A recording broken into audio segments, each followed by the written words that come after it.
So what does the future of the music industry look like? What is going to be the path forward for artists, musicians, and bands and producers to make a full-time income with their music?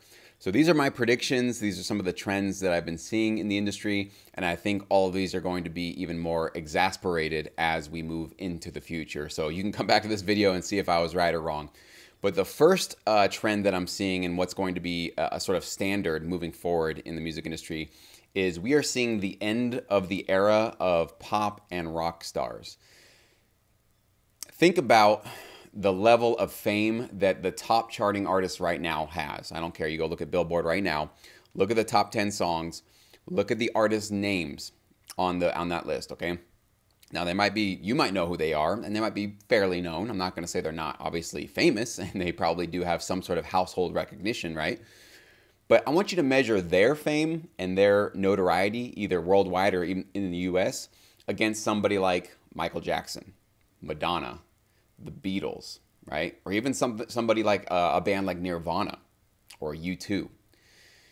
When you combine or you compare the artists that are charting today, that are the sort of top most popular artists that are selling the most, touring the most, making the most income, they're not even really close to the level of fame that artists from the 90s, 80s, 70s, 60s, and before reached. It's just an absolute fact. And every year as we move forward, these charting artists are getting less and less recognizable by sort of, I call it, mainstream America or even around the world. I'm not saying that they're not famous, and I'm not saying they don't have millions of fans. They obviously do. But I mean, when you compare those two, you are starting to see a sort of decline of this kind of phenomenon where there's a worldwide rock star, pop star presence that everybody on planet Earth basically knows who they are. Okay, everybody knows who Michael Jackson is on planet Earth. Everybody knows who he is. Does everybody know who the top charting artists are right now? No, not even close. There are certainly big sections of the population that are not tuned in to what's happening. Now, why is this happening? Why are we seeing the death of pop stars and rock stars? It's simple. It's all about distribution. Okay, it's pretty clear. From the early stages of the music industry up until the 90s and even into the early 2000s, the distribution for getting music into the masses was fairly small. All right, you had radio, and then when MTV came out, you had TV. That was it. Those were the only two mediums, essentially, that a mainstream artist or a popular artist or a rock band would get mass exposure. And now back in that earlier era, everybody listened to basically the same. If you were a rock fan, let's say, you had basically one, maybe two rock stations in your town. And so any new artist that was going to break, that's how you were going to find them. Everybody tuned in to listen to that rock station to listen to those artists. Same thing with MTV. Everybody watched MTV to find out who's the newest rock band or pop star that's going to basically break onto the scene. So the distribution channels were very small, very tightly controlled. And so you had a sort of, international actually culture with these mediums. But let's just focus even just in the US. In the US, we had a sort of a homogenous culture of consumption of new music, right? Because everybody got their music recommendations and music discovery from TV and radio. Those were the only two places you could find out about new music. Obviously, you look what happened today with the internet. It basically burst that dam wide open. And now, how many of you actually get your new music from radio? I bet less than 5% of you watching this even turn on the radio anymore at all. Maybe when you're driving, just to kill the silence. But it's really not a method for you to discover new music anymore. You've got streaming services. You've got social media. You've got, countless ways now. You have, Pandora. You have all these new ways that you can discover music. And so what's happening is we've broken up the sort of consolidation of distribution channels, and it's shattered into a million pieces. And so now you have thousands of different ways for consumers and fans to find new music. So that means there's no longer a shared culture. There's no longer a shared community of music discovery that everybody in the United States or then around the world is all tuning into to try to discover who the newest artist is. Now, obviously there are pros and cons to having that small distribution channel. There are so many great artists that I discovered through that old model that I'm so thankful that their music has enriched my life and inspired me to make my own music. So I'm very thankful. But that there were probably tens of thousands of artists that got passed over because they weren't deemed to be marketable for these channels, right? They didn't, the labels, the record or the radio stations or MTV just didn't feel like it would be an appropriate fit for their audiences. So lots of talent got sat on, shelved, and it's a really sad story to think about how much music we really got robbed of. We really didn't hear. And now today, obviously, that doesn't have to be necessarily a hindrance for artists because you can control your own distribution through social media, through online, through other channels, right? So it's much more DIY. We all kind of know this stuff right now, and that's good and bad. So now you have exposure to a lot of talent you didn't. The problem is now you're going to, as a consumer, you have to sift through probably a lot of stuff that sucks, that's not great, or just maybe it doesn't suck, it's just not what you want, to find the stuff that you do want. So finding those sort of methods and those channels and those tastemakers, essentially, that's a little bit trickier now just because the floodgates have been popped right open.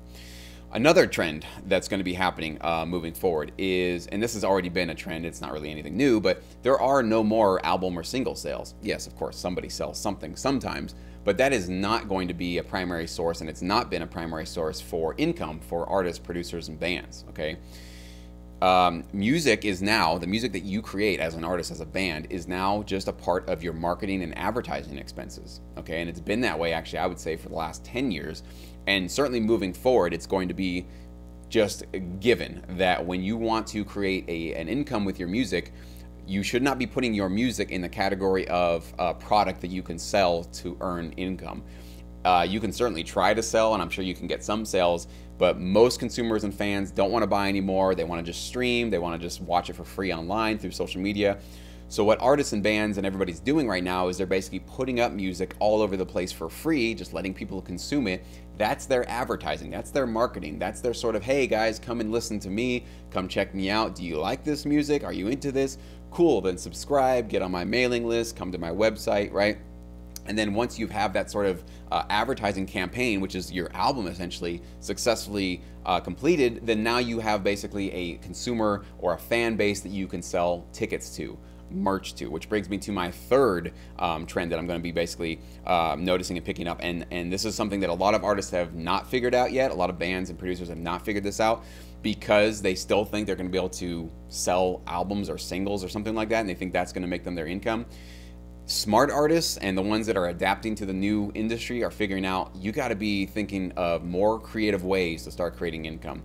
The old model of go into the album for a month, put out, you know, one album for the year, market it, push it out there, try to get people to buy it, all that good stuff. That is just not working like it used to because people's attention spans are much shorter now. And if you only put out one album a year or you put out a little bit of music here and there, people forget about you and then they go listen to somebody else, and you're kind of not relevant for a lot of consumers for a while. Now you can obviously come back and like nail them, hit them over the head and say, here we are again with brand new music. Sometimes that works, sometimes it doesn't work because we're just not in the old distribution model where, again, you were only listening to radio and TV, and when your favorite band came out with a new one, you were so excited because there was nowhere else to go to get new music, and so that was the one place where you'd find out about the new album.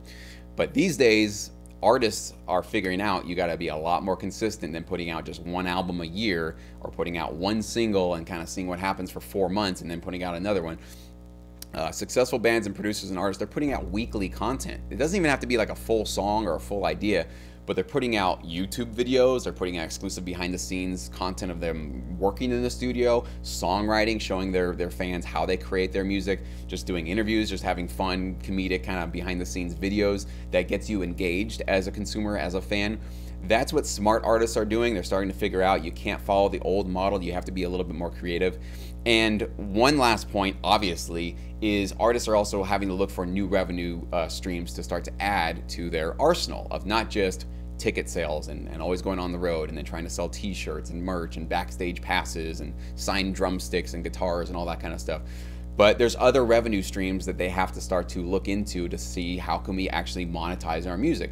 And obviously I'm a huge fan of TV film music licensing, because not only can you get your music placed in popular TV shows, movies, and commercials and get paid for that, right? You can get paid upfront sync fees for your music, and you can earn those back-end royalties, right? Which you can also provide for that passive income down the road, years and years down the road. But the exposure opportunities with TV film. Obviously, you guys have watched enough TV, I'm sure, to realize there's some really high quality stuff going on. And sometimes these artists get these features in these TV shows, and it absolutely puts them on the map, and it gets them that exposure that they've been working so hard, struggling with their, social media campaigns, putting out their music.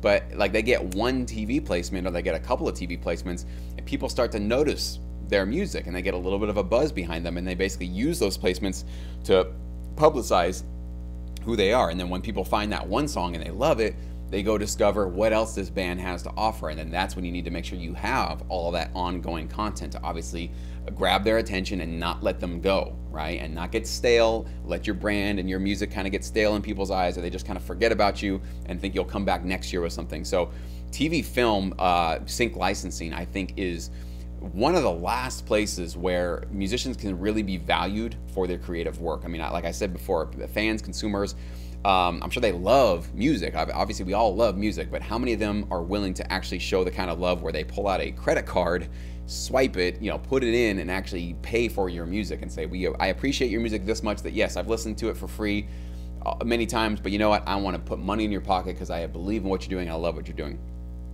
Small minority of consumers are that conscious enough, just aware enough to realize that that's really appreciated by artists.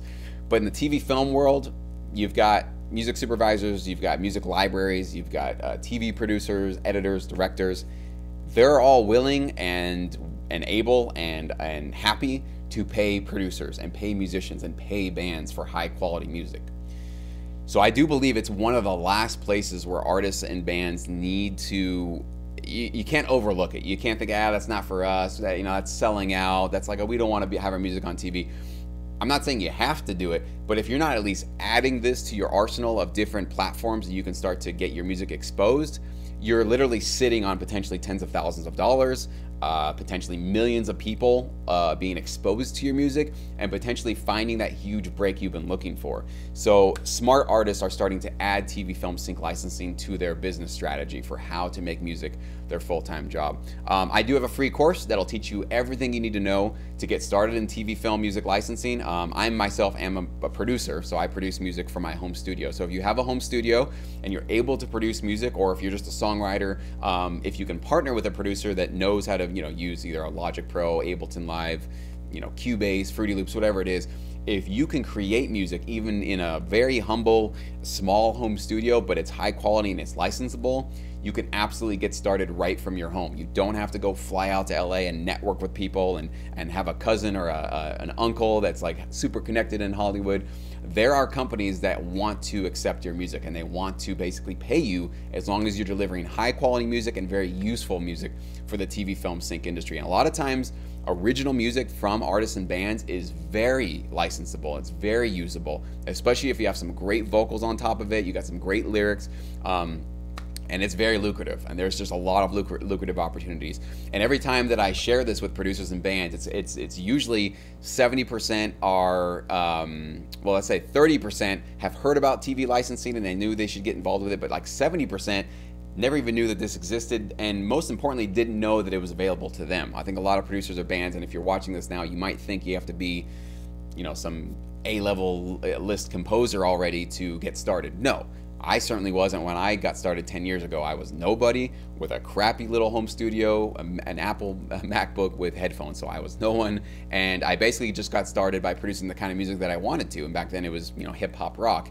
Got my foot in the door, started realizing what works, what doesn't work, and it eventually became my full-time income, just TV film sync licensing.